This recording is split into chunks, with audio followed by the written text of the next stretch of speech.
Welcome back, everybody.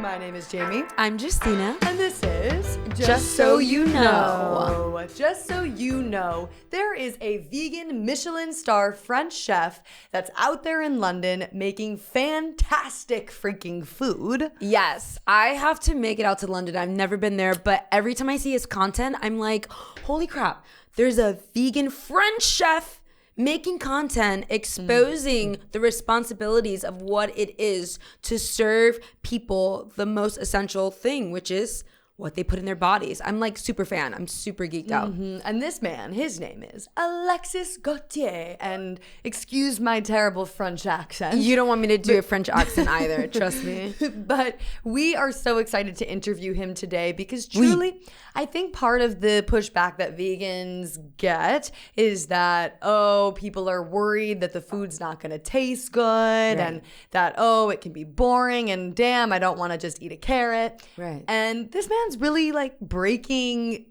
the stereotypes. Yeah, I once dated a chef in college, and it's aspiring chef, and he told me that the best chefs know how to cook vegetables. Okay, and that stuck with me for such a long time. And like, I was vegetarian, and then I didn't stay that way because I started dating him, and I was like, okay, this guy's not long term. But he did drop a gem by saying that the best chefs know how to cook plants. So Alexis is the perfect example of that. It's so true, Justina, that like it's based on what spices you put on the food. And if you are a good chef, you will know how to season your food. Come on now. Don't blame the tofu. Exactly. Okay? You don't eat plain, unseasoned, dead bodies, do you? No, you don't. You don't. So without further ado, let's bring on Alexis and let's learn about what it's like operating a vegan business, how and when he transformed his entire restaurant to vegan, and what some of the challenges and also benefits are along the way. Yeah, let's get into it. Hi, how are you? Well, I'm very well. Thank you very much for inviting me today. Thank you. Of course. We're super honored. I think it's, for me specifically, having dated someone from Europe, I find it so validating to see someone who is in charge and responsible for feeding the people from the culture that says, oh, you could be vegan. I'm like, you see? Justina loves French men. I do. Let's back up. I love everything French except for the roots of what the cuisine is, to be honest. But I've gone to Paris and I've had the most amazing vegan French food. Well, I agree with you. It's very difficult to think about being fully French and not having a meal with pieces of animals. I think it's for a lot of French people, it's very difficult to comprehend. So can you bring us back and tell us how you comprehended it? Yeah, absolutely. Very simple. So I was brought up in just to make it clear, I was brought up in an absolutely non-vegan family where everybody was having. I was fed with horse meat for lunch by my mother every day. Wow. And on Sunday we would have the horse meat, yes, every day. Because she was told that was the best thing for a child to grow up. So I had that until I was 18 years old. And I went to hôtellerie school where I was taught how to cook all the classical French dishes, and they were all based around animals. That's there is no classical French dishes in France not around animals. And then after I went to work and I work in restaurant, I opened my own restaurant, serving meat, serving fish, serving crustacés. Thinking about it now, I can't believe I used to do that, but never mind, that's the past. And then one day I had people outside my restaurant asking me to stop serving foie gras. So I went to talk to them, and they managed to convince me first to stop serving foie gras because, to be fair, although I knew how foie gras was being made, I never really put my mind into it, how it was done. And then I found a book which was called Anti-Spéciste, written by a French journalist. And this book was all about animal consciousness. And when I closed the book, I said, knowing what I know now, it is just impossible for me to carry on eating animals. But more important, it was impossible for me to profit from their torture and from their death. And from this day, I transformed my fully animal-based restaurant here in London with Michelin stars, with thousands of customers every month, to something which I decided we'll have no more animals. And we had to rewrite everything, but it was still very much, I wanted the restaurant to stay, to keep this Frenchness and to keep its French tradition and to feel and smell French. And we did that over the years, and it was such a success. Oh my goodness. Unbelievable. I'm like in tears. Yeah. It's because No, don't cry. I haven't cried this season like this, and it's not even about animals, like directly. Like it's the restaurant. I guess it is all about animals, but like I guess because I have a past with a lot of beautiful French people, and I feel like I never met like a French role model that cared about animals that was profiting off of it.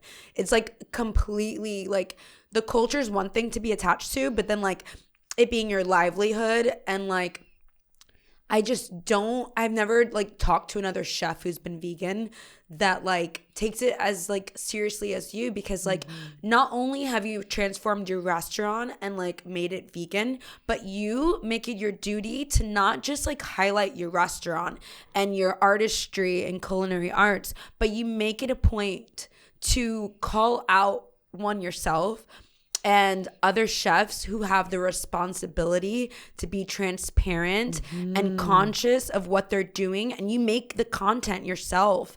And yes. I find that so admirable, because you are not only impacting the people in general, but you are making a difference in the French community. So like totally, so amazing. Yeah. That's exactly what the day I decided to transform my restaurant, I also realized that there was nobody else in my entourage which I've known or who went through the same kind of process as I did, in a sense that they were cooking animals, and from one day to the other they were serving non-animals in their French restaurant. There was nobody I could look up to. Wow. I had to, and there was no books as well. No books where I could go and say, okay, well, you know what, I want to carry on serving, I don't know, a bourguignon, but how do you do a plant-based bourguignon? Or how do you do a soufflé without egg white? Or how do you do a crème brûlée? Crème brûlée, yes. Yes, exactly. Crème brûlée without cream and egg yolk. I had to retrain myself as a French gastronomic chef without all the knowledge and all the ingredients I've done in the past. It's amazing. And now, that's why I want to use the social media platforms to speak to as many people as possible, as many chefs, young chefs especially, as possible, to tell them, look, it is possible.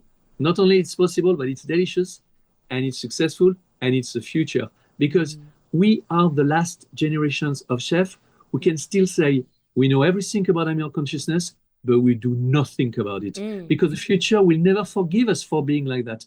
It's like slavery. Yeah. Now we look back to people who used to have slaves. We say, oh my gosh, how could they? Well, let me tell you, in 2-3 generation times, people will look at us and we say, my gosh, you knew everything about animal consciousness, yet you carry on eating burgers. What is that? Right. How much of a monster were you? Pluta! And so we need to, exactly. Yes. So we need to start somewhere, and I really wanted to be I wanted to use my voice to say that to everyone. And you really are inspiring other people. And what's so cool about your story is it shows the power of protest, and it shows the power of speaking up. Yes. Because so often, as an activist myself, I hear people tell me, you're not making a difference. You make people not want to be vegan by protesting. And actually, like, to be able to in some way reach you through being outside your restaurant, now you have such an impact on other people. So truly, like, the impact that one person can have, like, if any people that are listening, like, let this be your sign to always speak up, to go to these movers and shakers like Alexis and be like, this is the facts, this is the truth, change. Yeah. And you dropped your ego. That is not easy for people. Especially chefs. Especially chefs. And Yes. it also required you not only to have to change yourself, but change your entire model of your business. Can you talk through some of the challenges that you faced, whether it be recipes or pushback from the public? Yeah, I mean, there were different stage of pushbacks. Obviously, the first one is me, because I am the only owner of the place, deciding that that's it. We are done with the animals. We are changing entirely. But yet, the repercussion on my employees, for example, who did not who had not read the book and were thinking, "Gosh, I've got kids, Right. I've got mortgage. What are you doing? Are you killing the business?" But the good thing I would say, the silver lining in the story is that I was not the only one to have had this light switch on in my head, because I don't think it's something to do with ego. It's just as you live your life, some people are very much open to what they see and are accepting to understand what's happening around them, and so they are not. So it's I wasn't worried about my ego. I was worried about actually myself knowing what I knew and not changing, and looking at myself in the mirror in the morning and saying, "Shit, I'm still making money out of baby lamb. I mean, what kind of a monster I am." That was just not possible. I was protecting myself, in fact. Yeah.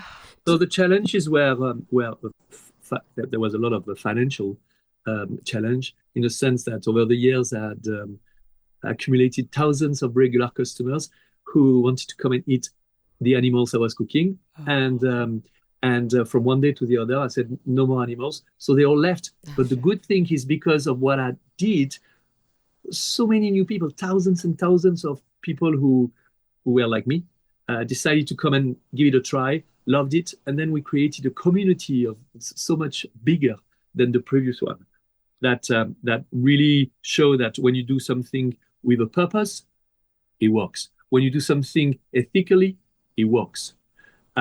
It's just fair. This is just life. And I think I'm the perfect example. My business has gone from having 25 employees to now, since we changed into a plant-based business, we opened 2 other restaurants, and now we've got 100 employees, and we are growing. Wow. What I can't believe is not, why isn't it more other chefs like me doing what I'm doing? That I find it quite, they are a bit scared. And I always tell them, don't be scared, just go for it. But to convince people, it's difficult. Right. Well, I wanted to backtrack a little bit. If it wasn't for those protesters, do you think you would have ever come to of what the reality was of what you were doing? Well, maybe. I don't know. I can't. Obviously, the protesters outside the restaurant really did open my mind and probably triggered something that was going to make me take accountability. And also being a lot more interested in in what was happening to the animals I was using in my kitchen. Right. I would imagine with the maturity, and as you get older and you wonder about life and why you are here and what kind of impact you are having on the world and your little passage on this planet, the impact perhaps will have. I think it will have happened even without anybody outside of my restaurant, but it might have taken longer, I think. Right, especially over there. What is your other restaurants? This is a side note. Is your other restaurants in London, or did you open up one in Paris or France? No. They are both. The other 2 restaurants are in London. One is my dream place, because I cannot live without sushi. Yeah. Because I love Japanese cuisine, but I wanted to make sure that I will have I can still have some amazing sushi without impacting the fish. So we created a restaurant all around plant-based sushi. It's called 123V. It's in Mayfair. Oh, I was there. Oh, were you? I went there. Yeah, it's amazing. Oh my God. Oh, 123V. Here you go. Delicious. Here you go. And the 1, 2, 3 V was the dream of being able to have nigiri, sushi roll, crispy rolls, and just enjoying it without even realizing that you're not impacting on any animals, yet having just the deliciousness of this feeling that you can only get in a Japanese restaurant. Oh my God, I'm the same. I love Asian cuisine. It is amazing. I'm curious, you made this transition of like, okay, once you knew better, you did better. So you changed your model from being animal-based to plant-based, but there are restaurants that go from being plant-based and then they go back to adding animals to the menu. Can you speak on this and what your thoughts around this are? Well, I think it's absolutely disgusting when you do that, because it clearly shows that you are not doing it for the right reasons, and the right reason is doing it for the animals. I personally don't do it. I mean, of course, I know I've got a better impact on the planet, but I do it for the animals. And when you have claimed to be a vegan restaurant and then you introduce back animals on your menu, I mean, it's just impossible. I can't even start imagining how you can, in a normal human brain, to decide to be kind to the animals one day, and then a few days later saying, "Oh, you know what? I don't make enough money, or it's not. I'm gonna eat animals again." This is criminal. This is it's disgusting. Almost worse than never doing it. Yeah, to be absolutely. honest. Absolutely. It's worse than it. It's being called a monster for that, 100%. And I'm not scared.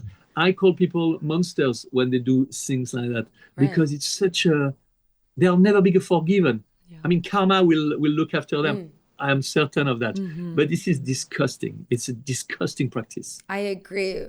Well, sometimes people, they do that. They give the excuse that, like, we lost customers, we're not making money, people feel like it doesn't taste good. What do you have to say about people who are like, oh, well, plant-based food, vegan food doesn't taste good? As a chef, what counter reaction or answer would you have to say about that?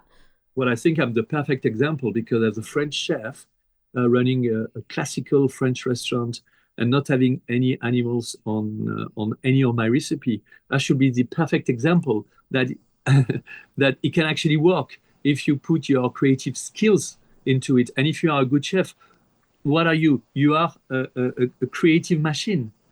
If you cannot create good, delicious food without animals, well, you are just a bad chef. You're not. You're not just a bad chef, because, as far as I'm concerned, there is so many.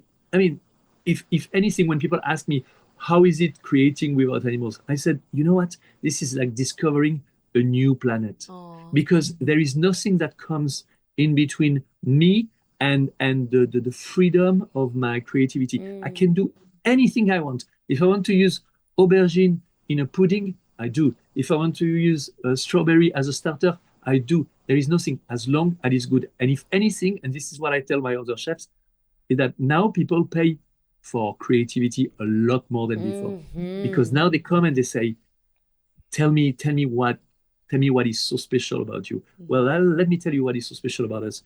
French gastronomy without animal, delicious, worth the money. Yes. And not only we succeed, we exploded in terms of business. So, I mean, if you do it correctly and you work with ethical based, it's always going to work. But if you're a lazy chef who wants to rely on old flavor and old recipe, of course it's never going to work if you remove the animals. Of course you are going to be rubbish.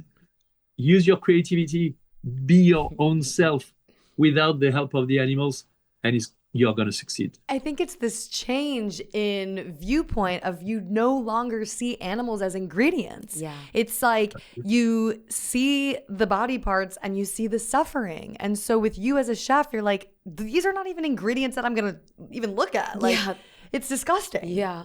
And so with that mindset shift, it's like, okay, literally anything else. I mean, there's thousands of plants and people eat the same 5 dead animals and they are like unsure of what to eat. And it's interesting. I was in India last month, and in India, the basic foods are all plant-based. They add dairy to things. And so in India, they understand that somebody can be sustained off of plants and be very healthy and thrive. And here in America, I find that people actually, when you say plant-based, they think of grass and twigs. Yeah, salad.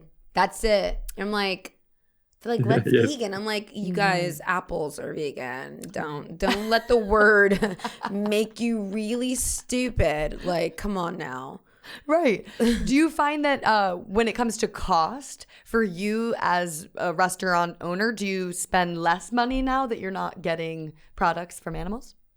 Yes, of course. I mean, that's a good thing about running a plant-based restaurant. As I said, is that your customers pay a lot more for your creativity than in the past. In the past, I could easily hide behind, a fillet of beef or scallops, but those two products will have been raised or fished by someone else, and I will just be transforming them, finishing them off. Now that's finished. That's impossible. You cannot hide behind a carrot or broccoli. You need to create something extraordinary with them. And people are paying a lot more for your creative skills. And this is so rewarding for a chef. And that's another thing why I don't understand why other chefs can't see, is that people are ready to pay a lot more. The margins are so much wider when they pay for your creative skills rather than how well you pick your beef or your lamb. Do you hide behind the word vegan, or do you lean into it? Like, a lot of vegan restaurants won't even say that they're vegan, and they just list, chicken fingers on the menu, but it's made of plants. No, so we carry the cross of veganism, and we are nothing other than a vegan restaurant. And the reason why we are vegan restaurant is because we are vegan for the animals. Yeah. We are nothing else. We are vegan for the animals because we don't use them. This is and every day when we come to work, and we come to work for the animals. Although we never use them, we never talk to them, we never touch them. We leave them where they are. Right. But we want to convince. Yeah. Well, I respect them like I respect any person or anything that open their eyes in the morning and share the same sun as we do. There is no reason why I should abuse, kill, or profit from them. Just like I wouldn't want someone to come on this planet and to torment, abuse, or kill me. I would think it's very unfair. Well, if I don't want it to be done to me, I don't do it to anybody else. Exactly. I love your moral standpoints. Like, you're just saying, like, things that are so basic, but for some reason humans just don't live it. I'm like, wait, you just said this, but like, there's no way you believe that shit because you're not doing it. I have a question. It's kind of a two-parter, but kind of the same thing. Sure. Have any of your employees gone vegan because of implementing the whole new lifestyle change within your restaurant? Or any of your chef friends, have they gone vegan?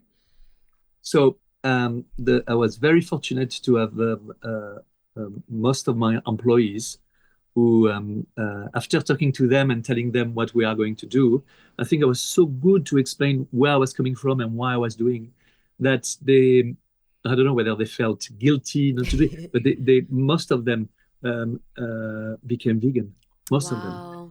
And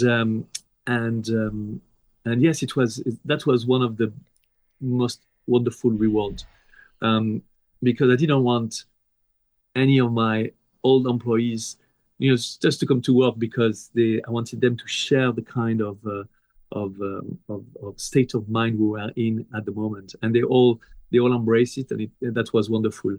Other chefs, very, very different story, because just like they are not stupid, other chefs, and especially my old chefs, those who have been working with me in the past when we were cooking animals. They are as intelligent as I am. They know as many things as I do. But for some reason, they still want to live in denial. Mm-hmm. And the minute you put a mirror in front of them, they don't want you to, they said, who are you to tell me how to? So this is what I I had to go through that with some of my old chefs, and but that was the price to pay, I'm afraid. Maybe one day they would say, "Well, look, he was right and I was wrong," or I mean, I don't want to make anybody guilt. No, but that's so important though, because when you make that transition, it can be lonely, especially when you have like mentors and teachers that you've had that you've learned from and respect, and you come to them with like a new thing, a new concept. They feel somewhat disrespected, you know. So have you ever had a moment where you questioned it? Like, was there someone that you looked up to so badly that made you like question your loyalty to the culinary arts French scene? Whoa. Yeah, you're absolutely right. In the past, I was part of a lot of invitation lists. So when there was a gathering of chefs in London, or when there was, I don't know, celebration of something, or I was always invited. And one day, there was no more invitation from the industry. Wow. I am at the opposite end of the industry. I'm on the other side of the room. You're on the right side of the room. Yeah. Oh yeah, but totally on the other side. Like, I took the chair with me and I went to sit on the other side. And they think it's. I think they feel. I think they feel like I've let them down because I went on.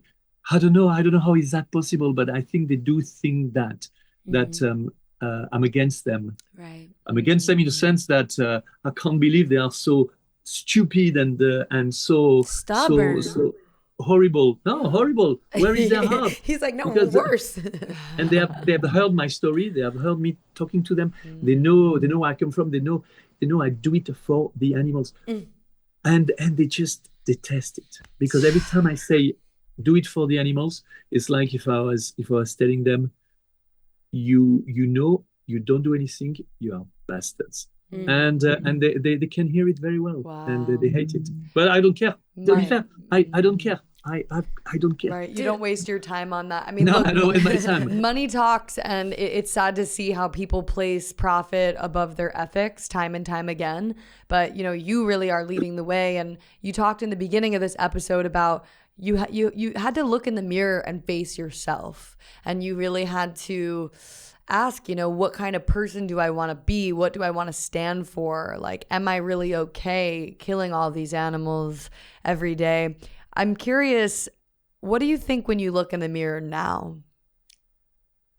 Well, I see someone who could have done what I've done a lot earlier if I had if I wasn't as stupid as I was, you know, I don't know, or stubborn, or because of course I know since I was born, I think that animal had consciousness, you know, a cat, a dog, a pig. When you scare an animal, when you pull their tail, they are going to shout in pain. So if I know that, how come it took me, you know, 35 years to realize that if they don't want to be killed, don't kill them, don't participate. You know what? So when I look at myself, I see someone who has a little bit of regret not to have done it before. I feel the same. That's what, yeah, I think we all do, because we were born in this mold, and we had to stop break you guys right now. Oh yeah.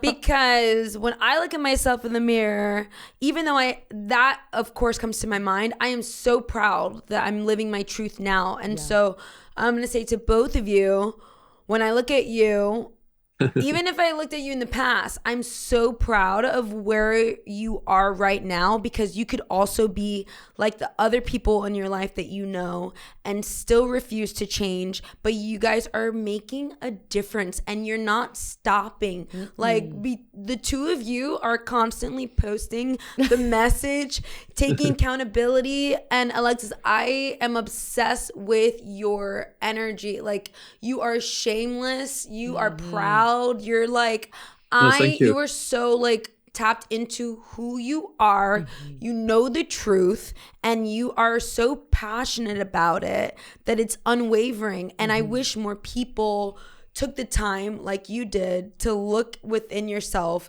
and did not waste time to make a change, and led with love and not by fear, so Agree. what would you say to other chefs that maybe like in the back of their mind when they see content like yours or learn about what's happening at the factories, what would you say to them to possibly transition, or like why they should, or what kind of foods they can make? Where do they get inspiration from? Yeah. What would you say to them? Well, to be fair, I find it puzzling that just what they see and what they hear and what they read doesn't trigger a change that should be natural for any human being, regardless whether you are making money or not. I question their humanity. I question their kindness.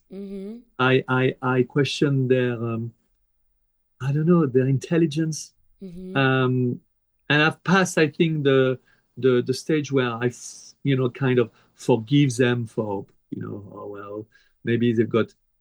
I'm brutal now when I meet people that I care for or I know or share the same thing as me and do not want to look at the reality with their own eyes. I am tough. I lose a lot of friends. I lose a lot of, but Same. I find it amazing that the people, especially the people I love, when they know what you stand for, and they know very well what you stand for and why you stand for what you stand for, and they make zero change. We just interviewed our dads on this. Yeah. Oh my gosh, I'm so sorry. It's difficult, but change is possible. And a lot of our episodes, we talk about different approaches, and we very much align with your approach. We're like, we question your intelligence, your humanity. Like, you are a dumb, mean bitch. Like, we're the same way. But I want to know about the people who are curious, though. Like, what would you say about people who want to take that leap but are just afraid to do it? What would you say to those people who are curious? Because there's no way people don't see your content and don't have that curiosity themselves. Well, people who are curious, I drag them even more towards me. I try to seduce them with what I have. You do. And what I have is compassion. It's what I have is being caring for the simple life that exists, and try to really keep this light in their brain on, because for me it's the obscurity or being under the sun. People who live in obscurity and want to remain in obscurity, I take this torch and I try to light the inside of their brain. And I try everything I can. Usually I tend to convince them until their next meal, when they say, oh, you know what, I really feel like having roast chicken tonight, and then I need to start all over again. And this is they are not stupid, they are just lazy, and they're addicted. We're fighting addiction. And they only think about themselves. What I hate is, like, stop thinking about yourself, especially people who have had a life, who are matured, who went through lives. You say, please, just forget about yourself 2 minutes and your little pleasure. Just think about the big picture and how much by doing those changes you can actually be part of something so much bigger. Alexis. And it's impossible that human being with our intelligence cannot come to this conclusion. I found it really depressing sometimes, but I will never stop fighting. I can't wait till you do your TED Talk. I think you're ready for that. Yeah. I'm ready to give a standing ovation. Yeah, no, you're so inspiring, and I'm so glad that we had you on this episode. So your message, your story gets spread as much as possible. And I hope that someone who's in the culinary arts remembers that it's an art and you have to be creative to be the top chef. And you do not need to use animals. And you, again, inspired me so much. Thank you so much for coming on to our episode. Thank you for having me. That was a pleasure. Please share where everybody can find you. Yes. You can find me on Instagram, because this is the platform where I put all the stories, and when I shout and when I call out people and when I give my recipes for free always, because this is the other thing. I give all my recipe for free. So I want people to be inspired and to cook at home. You can find them at Gauthier in Soho on Instagram, or Gauthier Soho on TikTok. And for the old people on Facebook, Gauthier in Soho as well. Wonderful. Thank you very much for coming on, Alexis. Thank you. Thank you for having me. Bye. Bye.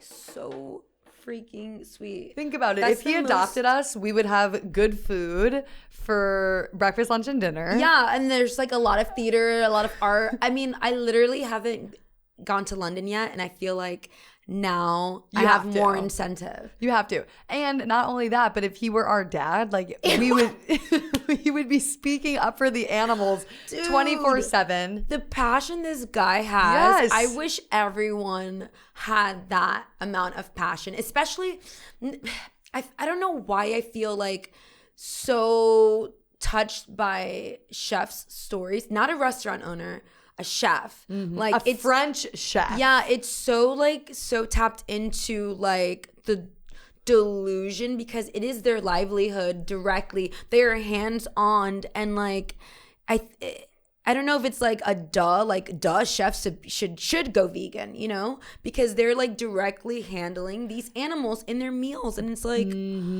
wake up, people. It's a body part, but I think that makes them more desensitized. True. Because they're around it so often, they almost have to block it out of their brain and just see it as a way of life, see it as food. And when you're doing that for so long and it's so normalized, I find it could be even harder to break out of it. That's very true. As opposed to me, like I remember the first time my dad helped me cook turkey with him for Thanksgiving one year, and I remember like he wanted me to put something stuffing in his butt. Yeah. And I was like, okay, this is not, I don't want to do this. And I was so disgusted by it. But imagine being a chef handling these things every day all the time. No, 100%. I used to be grossed out by washing dishes when there were animals like in my family's house. I wasn't vegan, but I used to be like, oh, I don't want to fucking wash your nasty dishes with your spit and crust with dead bodies. Like I like intuitively knew that. Like I never liked cooking animals. I did eat them, but I didn't like cooking them. I mean, nobody does. Like when I watch people cooking dead bodies, they're like, ugh, and I'm like, yeah, bitch. And then you're gonna eat it, dude. What's the difference? What's the difference with it being not burned and burned? Right. Like, that's literally the only fucking difference. Yes, I mean, there's a lot of bacteria on it as well. Like they've taken these LED sort of lights into kitchens that have animal products, and time again, there is dangerous bacteria found all over the kitchen. So disgusting. It's and then people eat this. It's dirty work, honestly. Being a chef who like gets those animals, it's genuinely dirty work. And he's so right. People, they know, but it's just so disruptive to the mind, to your lifestyle, to the past, present, and future. Like we get it. It's like a big deal, but what's happening is a bigger deal. And it's like you're going to live a more full life, even if it's harder to see everyone else being the zombie, because at least you're walking in truth.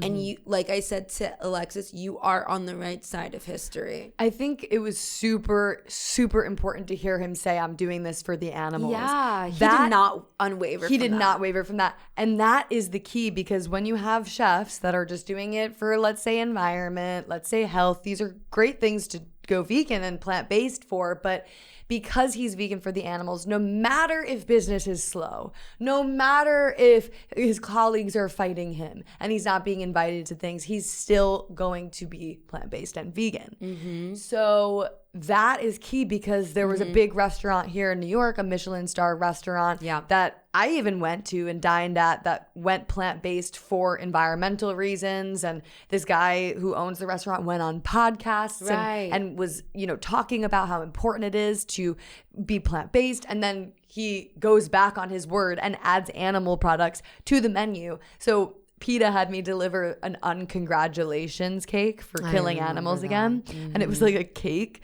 that had a dead goose? Duck on it. Yeah. I mean, I love that Alexis said that they're lazy. That's just basically what it is. It's like the chefs are being lazy, and it's like they're doing it for the wrong reasons. He did it for the wrong reasons. Because like at some point, especially right now, like you can see vegan as like, oh, like a weird thing, it's not going to help. But there's a lot of people who are jumping on that bandwagon because people are waking up and realizing what the heck they've been a part of, and they don't want to be a part of it anymore. And these restaurants are just profiting. But that's not like long-term it's not realistic. Well, I think what was happening with that Michelin-star place is that the owner said people felt not included. We don't care. But it's the total opposite. I feel not included. Exactly. If it's all vegan, everyone can eat it. That's the one thing people just don't realize. It's like, wait, if we go to a non-vegan restaurant, I might only get to have a salad or french fries. But if we go to a vegan restaurant, you're going to be eating a belly full walking out that door, and so will I, and we don't have to have the discussion of, oh, sorry, or tastes good. That's the one thing. Like when people who are eating non-vegan around me, they're like, so good. I'm like, if you don't shut the fuck up, because now you're pissing me off, because I'm looking at you and you just said that this dead body is so good. I'm like, yikes, get away from me. They do that all the time. Yeah. It's like they're guilty and they have to just say that. Justify. Or like I've had someone like eat something vegan and I'm like, yeah, you like it? And they're like, oh my God, it's so good. And then I'm like, it's vegan. And they're like, oh, I knew something was off. And I'm like, shut the fuck. I'm going to beat your ass. You're like, it's a pretzel, Annie. Yeah. No, like a burger. And they love it. Or even like a popsicle. Bro, there was one time, like, I'm not going to say names, eating a popsicle. And I was like, oh, wow, this person's like anti-vegan. Like they get all weird. And they were eating the popsicle because there's like a cream element to it. And I was just staring at them. And then we were all like, it's vegan. And this man they turned purple. Yes. I was like, why are you embarrassed by that? Like you said, it's a popsicle, Rachel. Like, bro. Exactly. Yeah. But also relax, you know? It's the deep brainwashing and social conditioning. It's the culture. And, you know, Alexis comes from a French background. I really want to know why he doesn't want, or why he hasn't opened one in France. Well, I mean, he's got 3 places. It's like... That's true. And I love that he's changed up the cuisine. See, he's proving that, like, veganism, like, you can turn any type of cuisine vegan. You know, you don't need animals for any sort of food that you're like holding on to, being like, oh, my pizza, oh, my mother's type of food. It's like, you can veganize that There's no sacrifices. It's really just a matter of like understanding that it's their bodies, their skin, their fur, their babies, their milk, their eggs. Yeah. It's like none of these products were ours to take in the first place. Right. Yet we're so entitled to them. Right. He said it's selfish. When he said that, I was like, yeah, you're being selfish.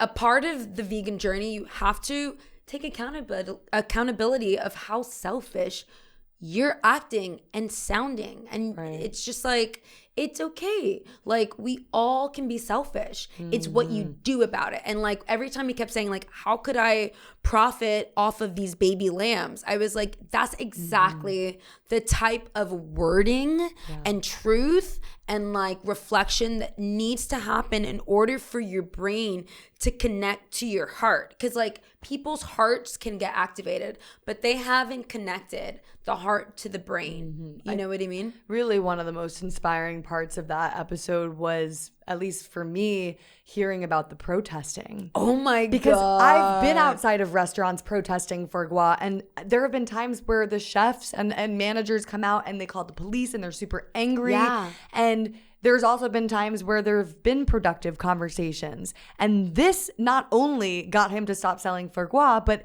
it turned his entire restaurant career into plant-based foods. And not only that, but he's an advocate now. Yeah, he's one of the protesters. Activist. Yeah, and he changed a lot of his employees' minds, and they've become vegan.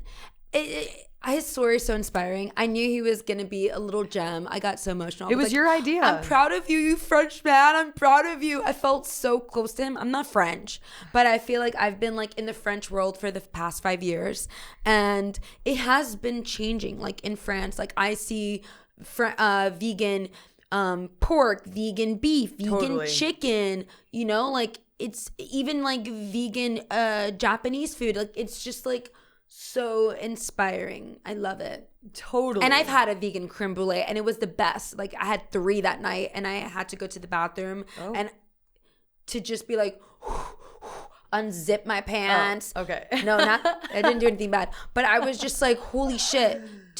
Can I pee? Can I anything? You were full. I was full as fuck, bro. Damn. Well, we had a was so chocolate dome last night.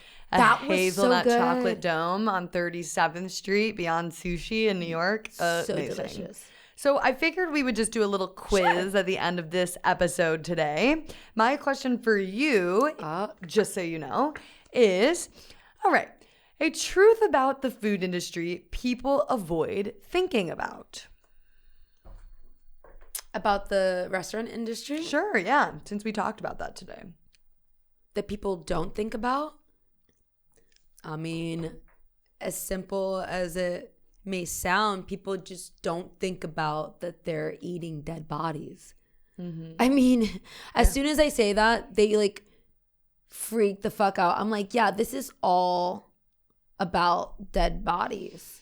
You're literally eating dead, like everything that the people just don't think about what they're eating. Yeah. I think on the other side of it too, when it comes to the restaurants, what they don't think about is that they can be part of the change and that they don't have to just follow what the status quo is. 100%. And I think that's what some chefs fall into is their fear of not being invited to places like Alexis. And that made me sad. Their fear of being judged and also their fear of losing money too.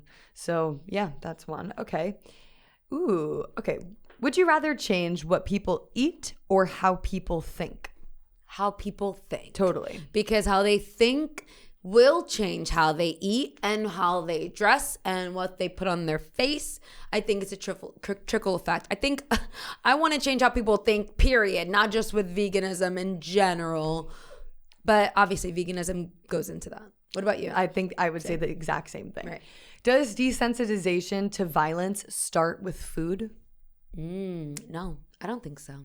I feel like sometimes children see violence on film in their house.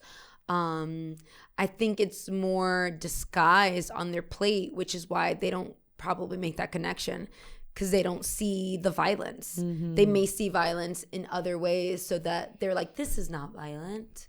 Mm-hmm. I don't think it starts in the plate. I agree. I think the plate is just more personal of how you personally don't contribute to violence anymore. Right. So it's like we can all be against violence and wars when it comes to more theoretical, abstract things that don't pertain to our everyday lives. But when somebody has to look inward and see how maybe they are contributing to violence in their everyday lives, it creates this conflict. Yeah. Major tension. But then there's a solution it's here. A crisis. You're like, no, I have to change. Yeah, and like, holy shit, I'm a monster. Like he said. Speaking of this, the last question I have for you is, are people afraid of change or are they afraid of judgment? Change. I think people are afraid of change because with change comes judgment, but change requires like the personal development, you know, because on some level where we know that we're going to be judged no matter what, like to a certain degree. But change is internal. Mm-hmm. And I feel like that is like deep work that just people find it really difficult to do. I mean, like even just going to the gym, like changing your habits of like getting into your body. That shit is hard. Totally. People don't do it. They say it takes 21 days to form a habit. Right. But like 21 days is a long time, honey. It is. Once that 3 days is up, you're like, oh my God. It's the brain. You know, the brain starts not believing it could be of its capabilities. Yeah, I mean, it's when the why is strong enough, you figure out the how. So whether that's, you just mentioned going to the gym, if it's for weight loss and somebody really wants to lose weight for a strong reason, they will figure out the how, and people do. No, sometimes they don't. But the people that are consistent with it and the people that are once you see the results and you keep going, then you're like, holy shit. And my point is it's the same thing with going vegan. When your why is strong enough and when you like just can no longer deal with being a fucking hypocrite, then you figure out the how. I mean, in the beginning when I first went vegan, it was like really like trying to figure out what kind of pasta I could put on bread. I mean, I can't with the pasta. I didn't know. I wasn't a cook to begin with. Well, and I was like a cereal for breakfast. She's not a cook to begin with, but she's like, pasta and bread? Like, not avocado toast. I'm no Alexis Gauthier, okay? We need to go to London and get his recipes, or just look at his Instagram. I'm going to. I want to see that because he was talking about like actual meals. Yeah. French cuisine. It's so incredible. And he was confident as fuck. I was like, bitch, I'm gonna go to your restaurant with a judgment card. Well, I had the sushi and it was fantastic. Really? Yeah. I'm very picky with vegan sushi. Like it needs to be creative in my mind. But he convinced me that it is. Yeah, it definitely was. I posted a video on it. But anyway, guys, I hope that this episode was helpful for you, whether you are in the restaurant industry, whether you are a chef, maybe you are somebody looking to go plant-based, and maybe this will inspire you with your own cooking. Yeah, and if you have any friends, family members, colleagues that are in the culinary world or of a clenching culture, excusing lifestyle, this might be the perfect episode because we all know the French are stubborn and they love themselves some cheese. So if he can do it and he's a chef, then anyone can do it. Totally. Well, thank you guys so much for listening and watching this. You can follow Just So You Know Podcast at JSYK Podcast. Be sure to subscribe, like, comment, share, tag us if you have any questions, or if you've been to any of his restaurants. Please comment below what was your favorite meal or what you were curious on trying so that I know what to get when I go over there. And I'm at It's Jamie's Corner. I'm at Justina.Justina. Without further ado, you guys know the drill. We'll be back. We'll be back. We'll be back. We'll be back. We'll be back.